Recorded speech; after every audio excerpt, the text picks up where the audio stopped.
We're going to install the Hyper-V role using Server Manager, but before we do, let's take a look at what it would look like in PowerShell. So I'm going to, first of all, see if I can find the role. So let's do Get Windows feature. And the name I'm looking for is, I'm going to have it search for anything with the word hyper in it. And you'll see that here's the Hyper-V role, and here are the management tools. So if I wanted to install it, it's pretty simple. I can just install Windows feature, and the name would be Hyper-V. Now, let me show you a trick. You can specify, put in a comma, and then specify the other things that you want to have installed.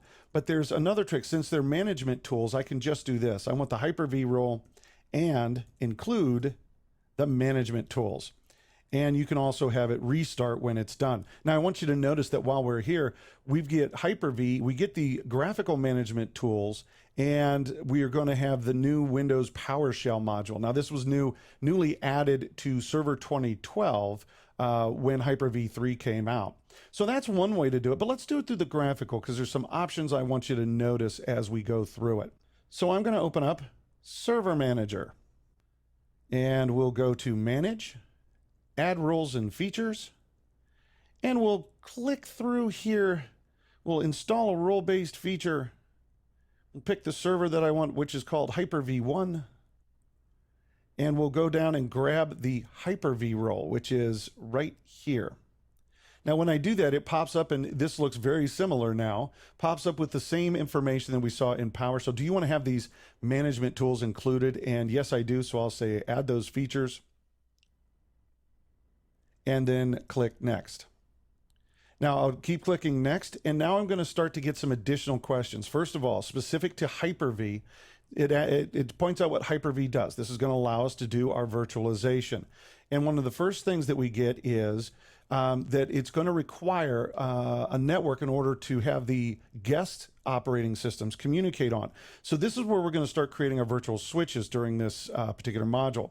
Now, it is recommended that you have multiple NICs in your Hyper-V host so that you have normal network communications, and then you can isolate the virtual network traffic. In my case, I've got one, so that's the one that we're going to use. And I'll click Next. And now we get the question on virtual machine migrations. Now, do you want this server to be able to send and receive live migrations?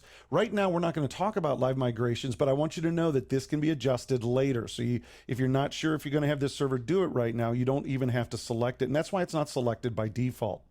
I'll click Next. And now the location of where my guest OSs, all of the components, the files, the virtualized disks, everything that we need for our virtualized computers, where is that going to be located?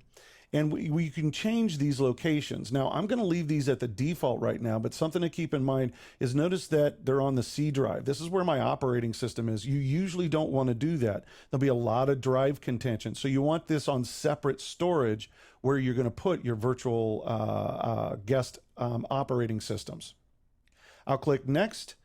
And then I can say restart if necessary. I'll go ahead and say install, and the role will be installed.